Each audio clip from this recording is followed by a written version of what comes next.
Halo semuanya, kali ini saya kembali ingin ngobrol kepada sesama para orang tua siswa yang saat ini tentunya juga tengah berburu sekolah untuk Ananda tercinta. Seperti yang kita tahu bahwa saat ini anak-anak sudah pada lulus dari sekolah. Bagi anak-anak yang sudah duduk pada level terakhir di sekolahnya, misalnya kelas 6 SD, kelas 3 SMP, maupun kelas 3 SMA. Dan tentunya kita para orang tua akan disibukkan dengan urusan mencari sekolah yang baru untuk Ananda tercinta. Dan memang sekarang adalah musimnya untuk berburu sekolah bagi putra-putri kita. Jika Bapak dan Ibu mau memasukkan putra dan putri ke sekolah swasta, persyaratannya cukup jelas. Uang pendaftarannya berapa, uang gedung atau uang pembangunan berapa, dan biaya SPP per bulannya berapa. Dan kemudian tentunya akan ada tes bagi anak-anak kita yang akan diselenggarakan oleh sekolah. Dan jika putra atau putri kita lulus tes tersebut, mereka tentunya akan diterima di sekolah tersebut. Sedangkan jika Bapak dan Ibu ingin memasukkan Ananda tercinta ke sekolah negeri, maka ada beberapa jalur penerimaan siswa baru di sekolah negeri atau yang diistilahkan dengan penerimaan peserta didik baru, PPDB. Ya, Bapak Ibu tahu sendiri ya, sistem pendidikan kita kalau bisa dipersulit, ngapain dipermudah penerimaan siswa baru yang bisa disingkat dengan PSB atau penerimaan murid baru, PMB. Tapi mereka nggak mau segampang itu ya, bikin susah dikit.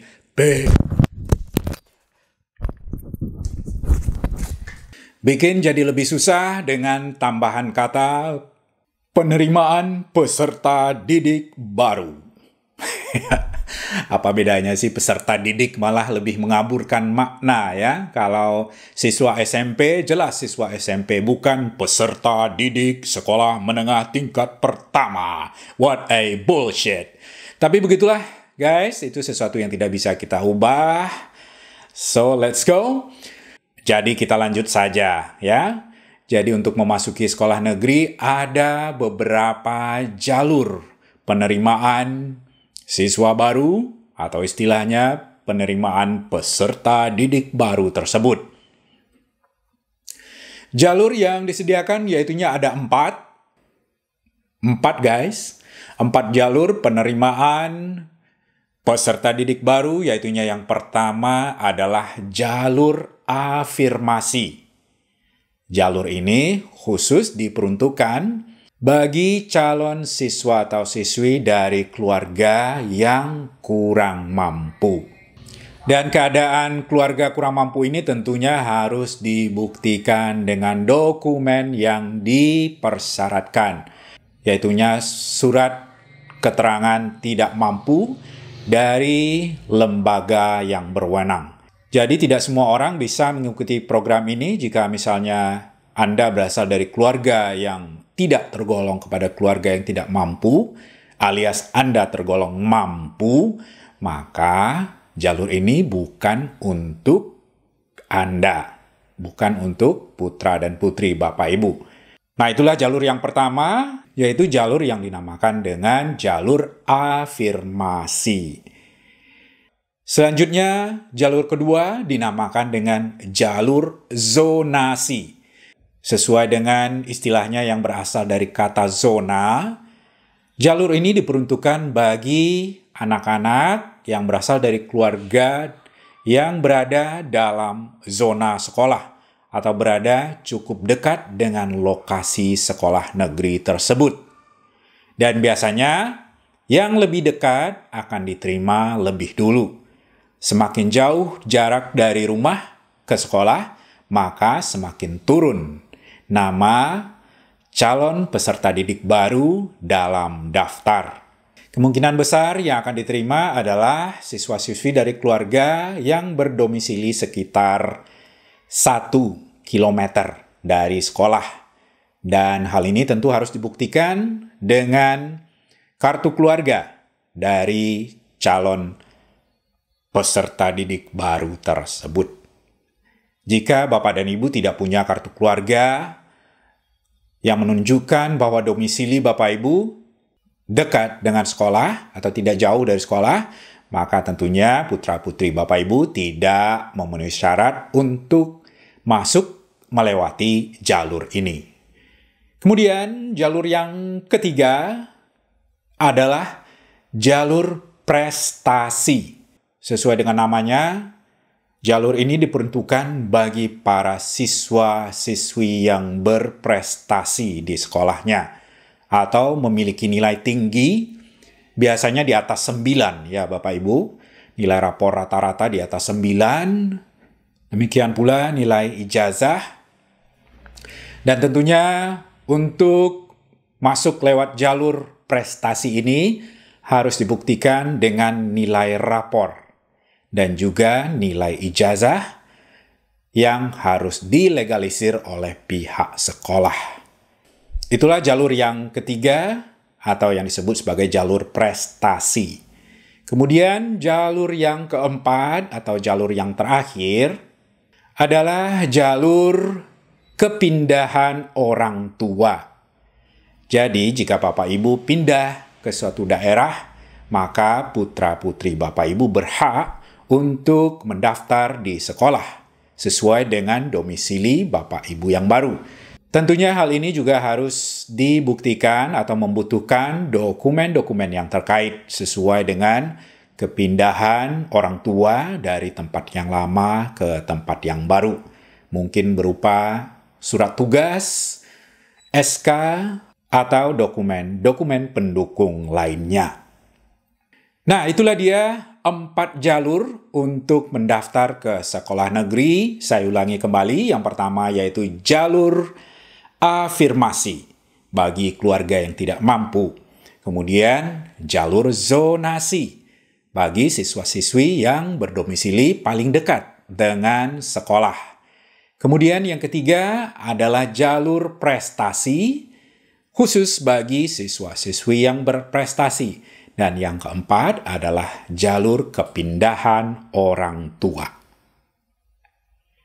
Nah, gimana kalau misalnya putra-putri Bapak Ibu tidak lolos satu pun dari jalur-jalur yang ada? Nah, ada satu jalur lainnya atau jalur kelima. Ya, yang juga bisa Bapak Ibu tempuh untuk memasukkan Ananda ke sekolah yang diidam-idamkan. Jalur apa itu?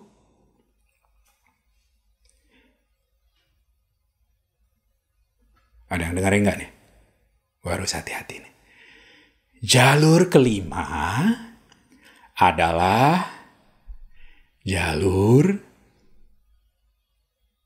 tahu kan? Tahu nggak?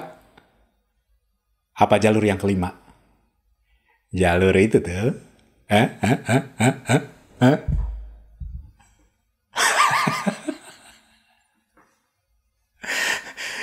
Ya, jalur kelima adalah jalur khusus yang mungkin tidak semua orang tahu, atau mungkin sebenarnya semua orang tahu, tapi tidak mau membicarakannya secara terus terang, yaitu jalur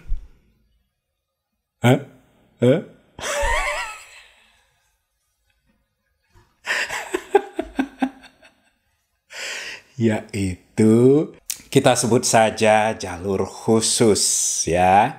Karena ini adalah jalur khusus, jadi ada syarat-syarat khusus pula, yaitu berupa fulus.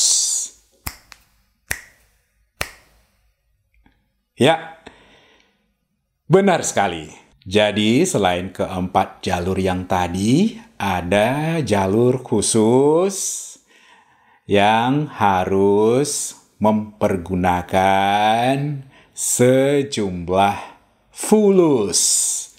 Atau Bapak dan Ibu harus bayar pakai duit, bukan pakai daun, ya.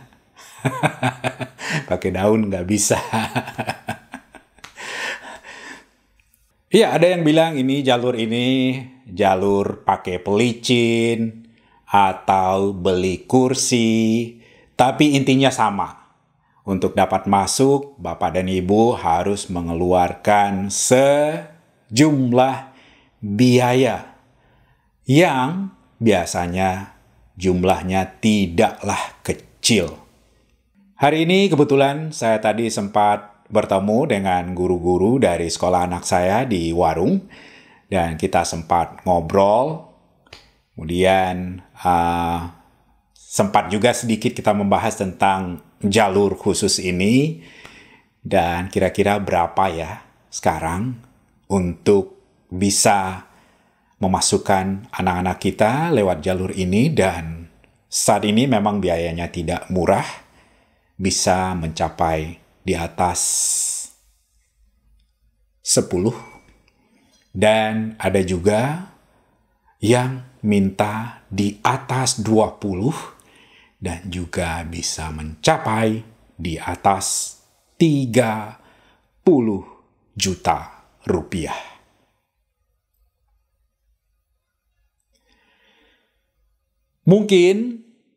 Mungkin di antara Bapak Ibu ada yang berjiwa kritis dan idealis dan langsung akan protes. Loh, maksud lu gimana? Maksud lu masuk dengan cara nyogok gitu? Dengan cara menyuap? Well, call it what you like. Tetapi ini adalah kenyataan, ya. Memang seharusnya tidak demikian. Memang mungkin itu bukanlah hal yang benar secara peraturan pemerintah. Namun, kita tidak bisa menutup mata bahwa kenyataan bisa berbeda dengan teori, dengan peraturan di atas kertas. Dan tentunya untuk masuk lewat jalur khusus ini tidak ada yang bersifat paksaan. Biasanya orang tua secara sukarela menyerahkan dan mengusahakan sejumlah uang tersebut agar Ananda tercinta bisa diterima di sekolah yang dituju.